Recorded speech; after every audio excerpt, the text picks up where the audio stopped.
Olá, muita paz para vocês. Bem-vindos ao canal Falas do Henrique. Henrique sou eu. A nossa intenção é passar informações de como funciona o plano espiritual. E nesse vídeo nós vamos falar sobre transmigração.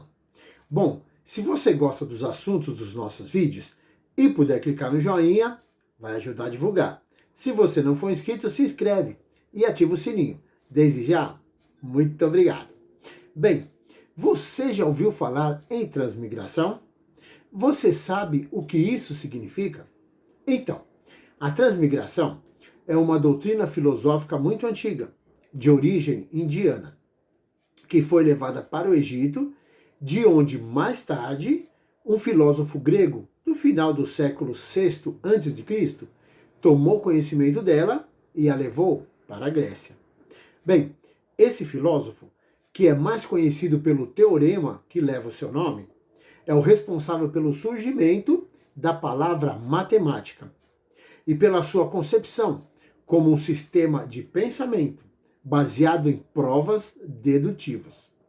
E esse filósofo foi Pitágoras.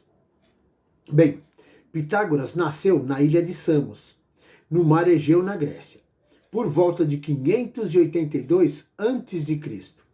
E a inteligência do jovem impressionava os mestres das melhores escolas de Samos, que não conseguiam responder às perguntas do jovem.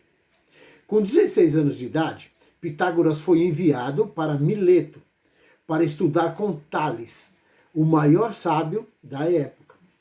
E pouco tempo depois, Tales reconheceu que não tinha mais nada para ensinar ao jovem e passou ele mesmo, o mestre, a estudar as descobertas geométricas e matemáticas do seu aluno. Já adulto e em busca de novos conhecimentos, Pitágoras começou a somar, além de números, ideias sobre ciências e religiões de outros povos. Ele foi para a Síria, Arábia, Caldeia, Pérsia, Índia e para o Egito, onde se fixou e passou mais de 20 anos. Mas então, o que isso tem a ver com transmigração?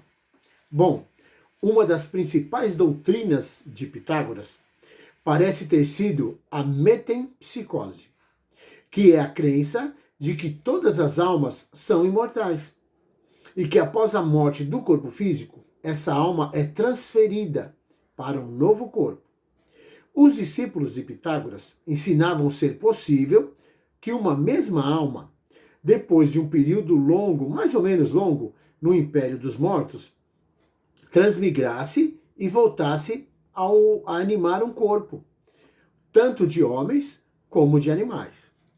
E isso até que transcorresse um tempo determinado da purificação dessa alma. E então, essa alma pudesse retornar à fonte da vida. Bom, isso consiste basicamente na crença da reencarnação, com uma diferença. A reencarnação só é possível entre seres humanos. Já a transmigração da alma pode ser entre humanos e animais, ou vice-versa. Bom, dessa forma, como nós podemos verificar, a ideia de que a alma não morre e sobrevive à morte do corpo físico é uma coisa muito antiga. E muitos já se dedicaram a esses estudos, a fim de esclarecer quem nós somos, de onde viemos e para onde nós vamos. E quando o Livro dos Espíritos foi publicado, esse fato só jogou mais luz sobre o que já existia. Ou seja, não foi uma invenção ou uma descoberta que partiu do nada. Pelo contrário, na verdade, os espíritos só trouxeram uma explicação mais racional e mais lógica sobre esse assunto. Pois, como disse no século XVIII, o nobre químico francês Antoine Laurent Lavoisier, na natureza nada se cria, nada se perde, tudo se transforma. Bom, no Livro dos Espíritos, a partir da página 166, nós podemos ter uma noção mais clara do que nós somos realmente. E na página 327, nós temos a explicação do porquê a alma de um ser humano não pode transmigrar para um outro corpo que não seja de um ser humano. E isso se dá pelas classificações dos reinos da natureza, que demonstram que os seres de um reino não podem transmigrar para um outro reino. E explica por que o espírito de um homem não pode reencarnar no corpo de um animal. E os reinos da natureza são os seguintes: o reino mineral, que é composto pela matéria inerte, é o que só tem em si uma força mecânica. No reino vegetal, as plantas, ainda que compostas de matéria inerte, também são dotadas de vitalidade. No reino animal, os animais, também compostos de matéria inerte e igualmente dotados de vitalidade, possuem, além disso, uma espécie de inteligência instintiva limitada. Já no reino hominal, o homem possui tudo o que há nas plantas e nos animais. Porém, possui também uma inteligência especial, que lhe dá a consciência do seu futuro, lhe dá a percepção das coisas extramateriais e lhe dá também o conhecimento de Deus. Bem, voltando na página 167 do livro, nós podemos ler que, ensinando-nos a pluralidade das existências corporais, os espíritos não inventaram nada, apenas renovam e esclarecem uma doutrina que teve origem nas primeiras idades do mundo e que se conservou no íntimo de muitas pessoas até os nossos dias. E os espíritos a apresentam de um ponto de vista mais racional e mais de acordo com a sabedoria do Criador. Pois se assim não fosse, como explicar que algumas almas nascem com diversas aptidões fora do normal ou fora dos padrões de onde nasceram? E mais, como explicar que uns nascem com mais facilidades de aprendizados do que outros? E nisso tudo está a amplitude da doutrina espírita. Pois, segundo ela, não existem várias espécies de seres humanos. O que existem são seres humanos cujos espíritos estão mais ou menos atrasados. Porém, todos são suscetíveis de progredir. E essa justiça é a que mais se aproxima da justiça de um Deus bom, piedoso e misericordioso, o Deus que nós conhecemos.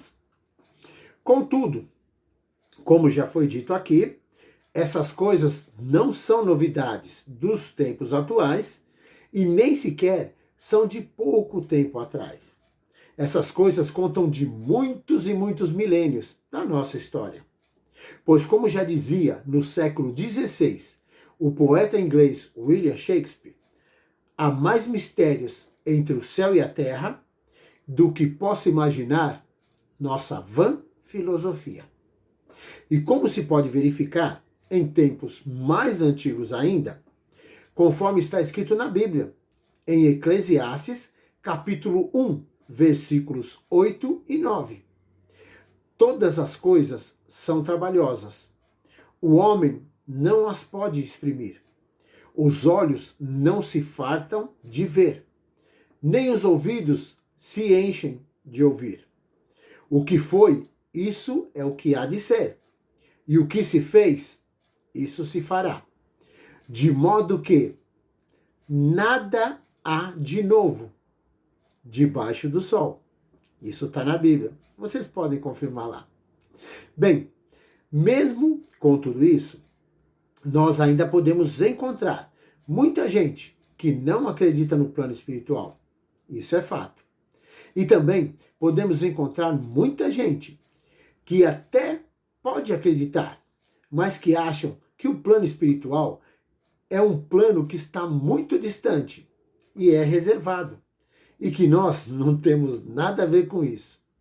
Porém, a partir do nosso raciocínio lógico, sério e baseado em evidências, Hoje em dia, não se pode negar que o plano espiritual existe.